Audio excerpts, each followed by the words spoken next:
جی السلام السلام علیکم ورحمۃ اللہ۔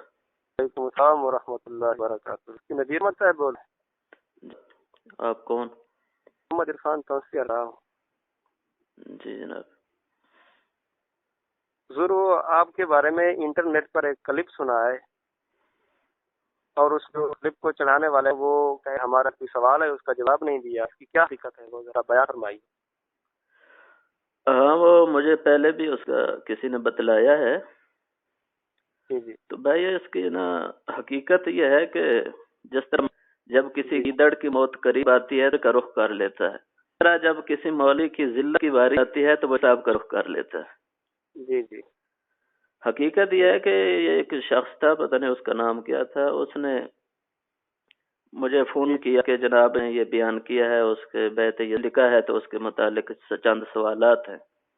جی جی۔ تو میں مصروف تھا اسباق میں، تو میں نے کہا بھی وہ آپ سوالات اپنے ذکر کر دیں، میں اس کو درج کر لے، شام کو آپ بیٹھ جانا تو میں کتب خانہ میں بیٹھ کر آپ کے جوابات جو ہے وہ پیش کر دوں گا۔ تو اس نے پہلے سوالات لکھانا شروع کر دیے، 2 سوال، تو تیسرے سوال پر اس نے نا بکواس شروع کر دی، یہ کھچ ماری ہے یا فلاں کیا ہے، حالانکہ میں نے پہلے کوئی نازیب لفظ اس کے لیے کوئی نہیں بولا۔ اس نے یہ بات کہی تو میں نے اسے کہا بھئی اس کا مطلب ہے تو بے غیرتی کرنا چاہتا ہے، تو بات سمجھنا نہیں چاہتا، تو سائل نہیں ہے۔ تو اس نے پھر کہ میں نے آگے کچھ سنا دیا اسے، تو اس نے وہ کلپ جو آگے میری باتیں تھیں وہ کاٹ دیں، اور پیچھے جو اس کے صرف محض سوال رہ گئے تھے جس میں میں شوق کی بات سن رہا تھا، اس کو جناب نیٹ پر دے دیا ہوگا کہ جناب میرے سوالوں کا جواب کوئی نہیں دے رہا۔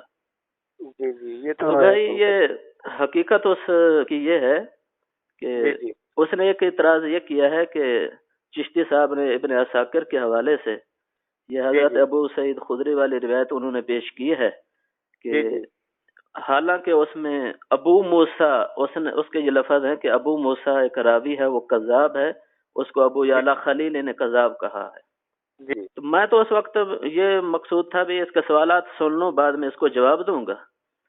تو لیکن بعد میں وہ جناب وہ بند کر کے، یعنی جب اس نے یہ بکواس کر دی تو میں نے اسے یہ چند جملے سنا کر میں نے فون بند کر دیا۔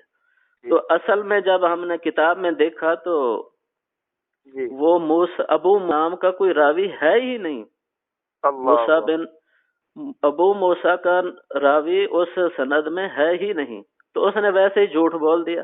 اور پھر اتحادیہ الارشاد میں بھی اسے کذاب لکھا گیا ہے ابو یعلا خلیلی کی، تو اس کو بھی اٹھایا تو وہاں پر کوئی اس کا نام ہی نہیں، کوئی اس پر کذب نہیں، یہ اس کا اپنا ہی کذب تھا۔ تو دوسری بات یہ ہے کہ جب اس نے ایک سوال یہ کیا اور دوسرا یہ کہا کہ جناب زینب بنت ام سلمہ والی روایت ہے تو وہ بھی ضعیف ہے، تو اس طرح کی، تو میں اس کی چند آپ کو خرابیاں بیان کر دیتا ہوں کہ وہ کتنا ایک صاحب علم آدمی ہے، کہ اگر اس کے پاس تھوڑی بہت ہی سمجھ ہوتی، کوئی اگر سند دیکھنے کا اسے کچھ سلیقہ اور طریقہ آتا ہوتا تو یہ اعتراض کرنے کی گنجائش ہی نہ تھی، کیونکہ ابن عساکر کے اسی تعلیقات میں یہ مذکور ہے کہ یہ خلیفہ بن خیاط تاریخ کے اندر بھی یہ روایت موجود ہے، اور خلیفہ بن خیاط تک پہنچتے وقت اس میں کوئی راوی نہیں، کوئی انقطاع ہے، تو خلیفہ بن خیاط خود ثقہ ہے، انہوں نے جب روایت خلیفہ بن خیاط تاریخ میں جب یہ موجود ہے تو بعد میں اگر کوئی راوی مجہول آ بھی جائے تو اس روایت ضعیف نہیں ہو سکتی۔ جی یہ تو اسی طرح ہے جس طرح شیخ عبدالحق محدث دہلوی رحمہ اللہ نے تکمیل الایمان کے اندر لکھا ہے کہ چند غیر مقلدین لوگ کہتے ہیں کہ مذہب حنفی حدیث کے خلاف ہے، تو فرمایا یہ لوگ ان لوگوں کی جہالت ہے کہ امام بخاری تک بعد میں آنے تک اگر کوئی راوی ضعیف آ جائے جس سے ضعف ثابت ہو جائے روایت کا، تو اس سے یہ لازم نہیں آتا کہ امام صاحب تک پہنچتے وقت تو روایت ضعیف تھی اور امام صاحب نے ضعیف روایت سے استدلال کیا ہے، یہ کہنا بے وقوفی ہوگا۔ بالکل بالکل۔ تو یہ بھی اسی طرح ہے کہ اگر خلیفہ بن خیاط کے بعد پھر راوی اگر درمیان میں کوئی مجہول بھی آ جائے تو اس سے ضعف روایت کو یہ مستلزم نہیں ہے، کیونکہ عالم علم جانتے ہیں ضعف سند ضعف متن کو مستلزم نہیں ہوتا۔ بالکل، کیونکہ جب وہ صحیح طریقے سے پہنچ چکا ہو۔ بالکل، 20 روایات ہیں جہاں علماء کہہ دیتے ہیں کہ سند ہو ضعیف و متن ہو صحیح۔ بالکل۔ تو اس نے آگے یہ عبارت، پھر میں نے دوسرا سوال کیا تو اس نے کہا جناب وہ حضرت ابو موسیٰ جو تھے، ابو سعید خدری، انہوں نے جناب ان کا حوالے سے عبارت پڑھی اور کہتا ہے جی جی کہ غفر اللہ لک، اللہ یہ آپ اسی کلپ میں سن سکتے ہیں، اللہ لک، یعنی اب جسے مؤنث اور مذکر کی ضمیر کا ہی پتہ نہیں ہے، وہ چشتی صاحب ایسے بندے کو کیسے منہ لگا؟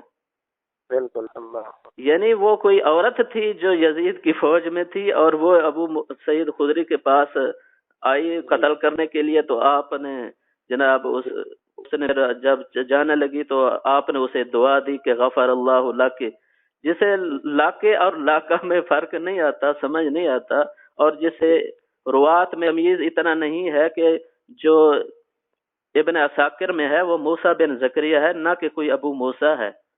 جی جی جی تو اسے اس طرح کے لوگوں کو ان سے بحث کرنا ایسا ہی اپنے وقت کا ضیاع کرنا ہوتا ہے، اور اس وقت میں وہ سبق ہی پڑھا رہا تھا، اس وجہ سے میں نے کیونکہ یہ بات کوئی 2-4 لفظوں میں ختم نہیں ہو سکتی تھی، اس وجہ سے میں نے چھوڑ دیا تھا۔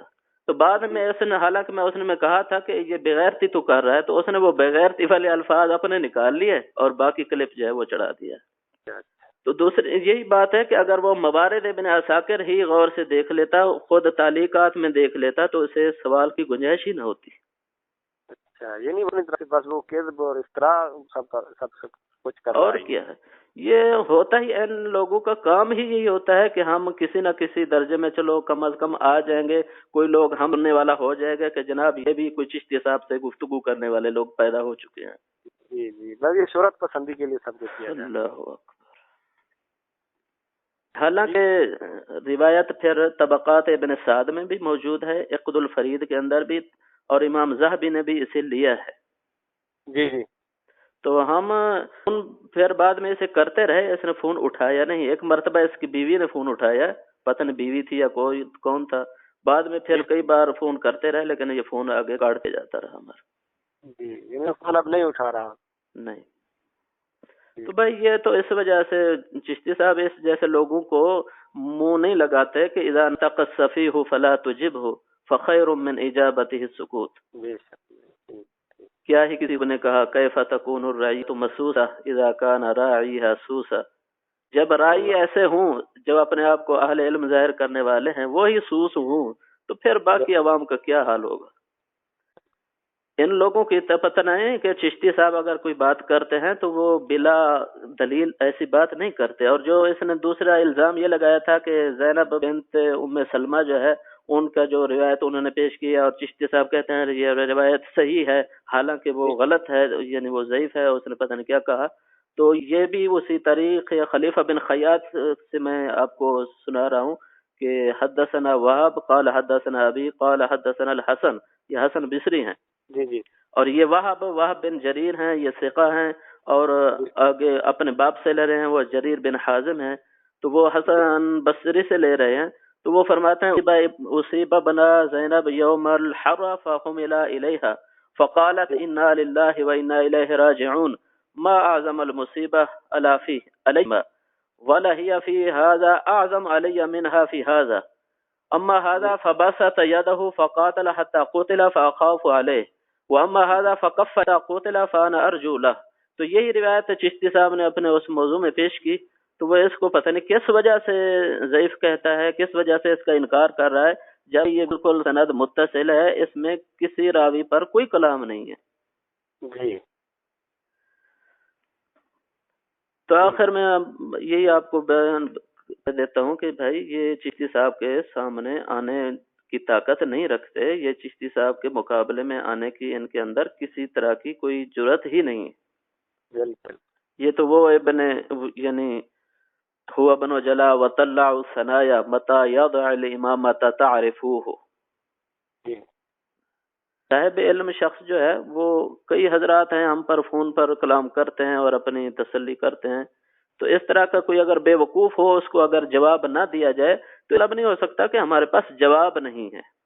جی جی جی، بالکل۔ اور سناؤ، سب خیریت؟ الحمدللہ رب العالمین۔ اگر آپ کا کوئی رابطہ ہو اس کا نمبر لے کر نا اسے کہو کہ اگر تو واقعی دیانتدار ہے تو اس بات کا اعتراف کر کہ روایت چشتی صاحب نے یہ دونوں روایتیں صحیح پیش کی ہیں، میں نے جھوٹ بولا ہے اور میں اسے توبہ کرتا ہوں.